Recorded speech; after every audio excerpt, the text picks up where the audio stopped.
Hi everyone, let's talk books. And I'm in a new setup because I moved recently.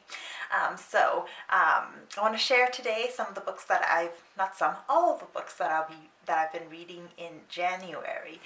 January has been an interesting month because I think I've actually done better with my reading than I have in the winter and fall before January. But it was still been really busy. I got back from visiting my family in Kansas at the end of December. Spent New Year's here and then moved.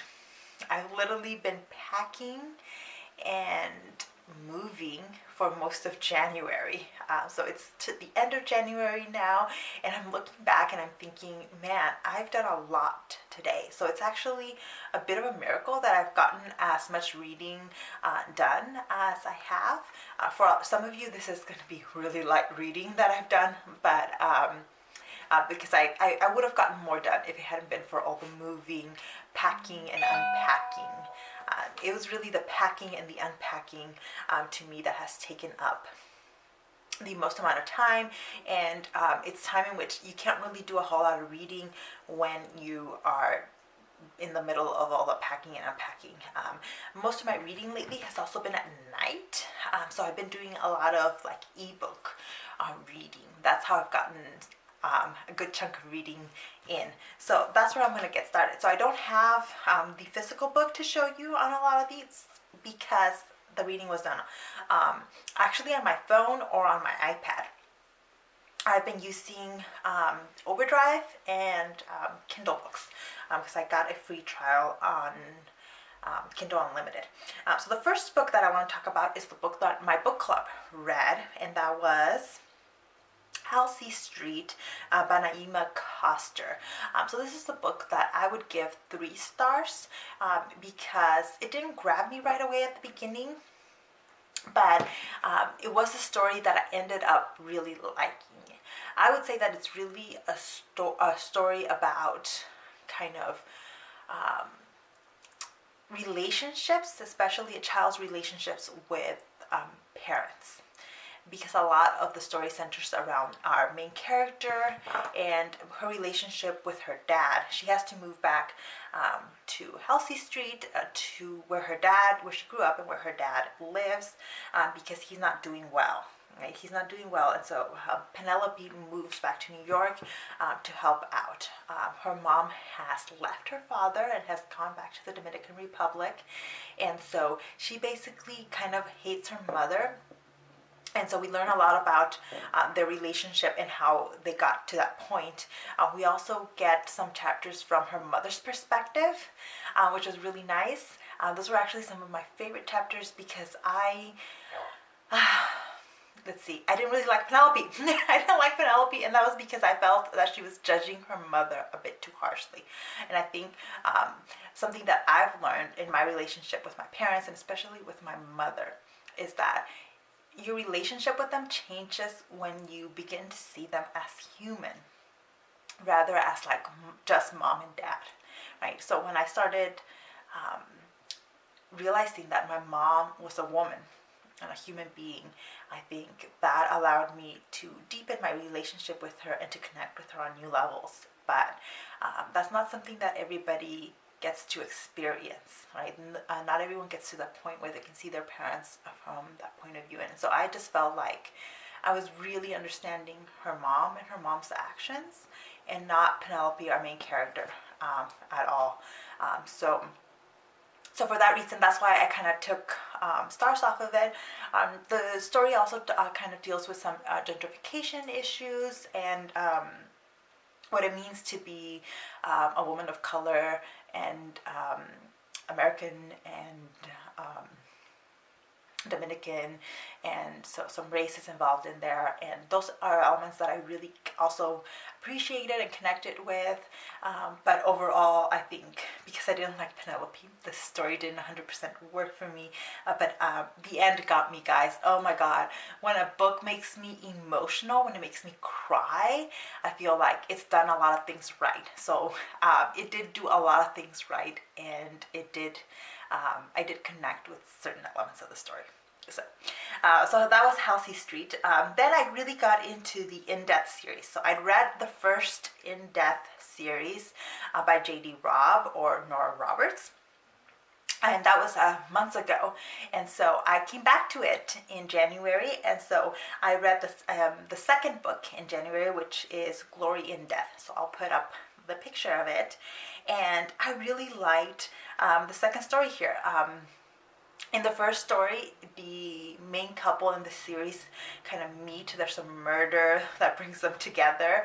And the story centers on a female cop, Eve Dallas, and we begin exploring a little bit of her backstory in the first book. We get a little bit more in the second book, and it's a murder mystery kind of book, but set in the future with a female cop that has this very interesting relationship with the love interest, and I really liked it. I found it fun, light. There was, with these books, what I'm finding is that it's not a whole lot of like whodunit. There's a little bit of the whodunit, of course, because it's a murder mystery book, but for me, it's not so much about that, because most of these books aren't surprising me, right? The twist ending is not really that twisty. Sometimes I see it coming, or I'm like, oh yeah, of course. And that's totally fine with me with these kinds of books. What has been grabbing me about the In Death series is the main character, Eve Dallas, and her relationship with the male main character, Rourke. So I really like it. The second book actually had a really interesting story because it dealt with kind of pills that might target someone genetically.